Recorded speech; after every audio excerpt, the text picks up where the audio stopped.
আমি করতাম যদি সাধু সঙ্গ,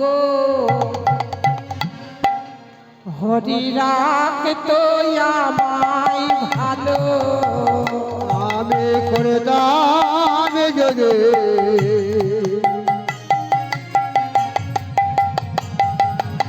সাধু সঙ্গ,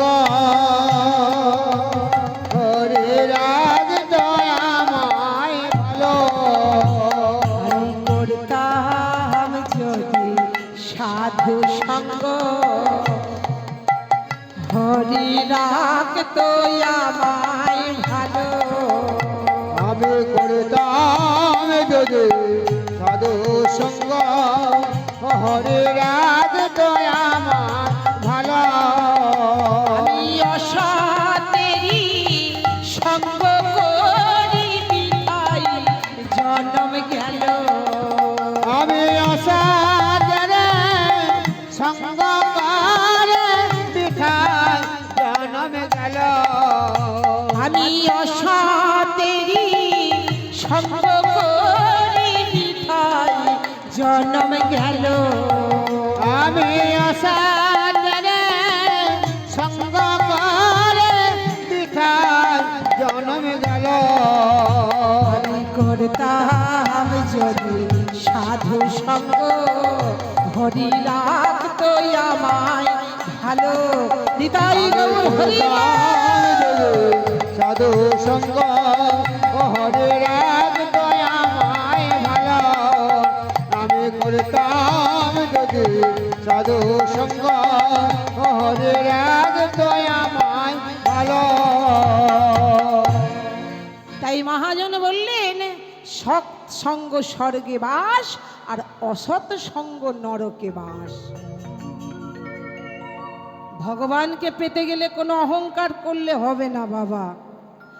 শুধু ভগবানের চরণতলে বসে দু ফোঁটা নয়নের জল বরিশন করে হা গৌর হা কৃষ্ণ বলে ডাকলেই ভগবান থাকতে পারে না।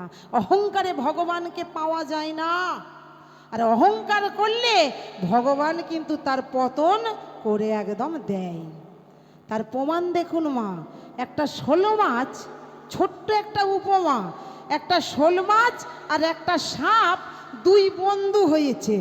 তা বর্ষাকাল, অনেক পুকুরে জল ভরে গেছে, পুকুরে নদী নালা একবারে জলে থই থই করছে। তা শোল মাছটা বলছে, ও বন্ধু চলো না, এই বর্ষায় কত জল হয়েছে, দুজনে একটু জলে খেলা করি। এইবারে মা দুজনে খেলা করছে আর চলেছে, গল্প করছে, জলে ঘুরে ঘুরে বেড়াচ্ছে। শোল মাছ বলে, বন্ধু তোমাদের সেই অভ্যাসটা গেল না, তোমাদের এই বাঁকা চলাটার অভ্যাস গেল না। শোল মাছ মা কেমন করে যায়, একেবারে শুষি মেরে চলে যায়। আর সাপ কেমন করে যায়, বেঁকে বেঁকে যায়। ওই জন্য শোল মাছ বলছে, তোমাদের অভ্যাসটা গেল না, সেই বাঁকা অভ্যাসই হয়ে গেল। তখন সাপটা বলে, কেন? আমরা বেঁকে চলি বলে তোমার হিংসে হচ্ছে? তোমার হিংসে হচ্ছে? এটা আমাদের খানদানি বংশ, আমাদের বাঁকা চলাই কাজ। এইবারে দুজনে খুব গল্প করতে করতে যাচ্ছে, সাপ বেঁকে চলে বলে তার অহংকার। আর এমন সময় যেতে যেতে সামনে ছিল একটা ফাঁদি বসানো। আর যেই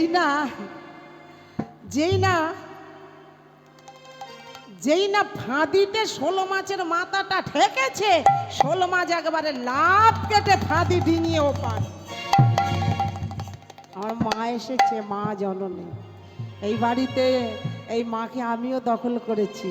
আমার দাদা, আমার বৌদি, আমার কাকিমা, কাকা আমাকে অনেক ভালোবাসে, মাও অনেক ভালোবাসে আমাকে। কারণ আমিও তো 2 বছর বয়সে বাবাকে হারিয়েছিলাম। সেই আশাটা আমার মা, আমার দাদারা আমার অনেক পূরণ করে।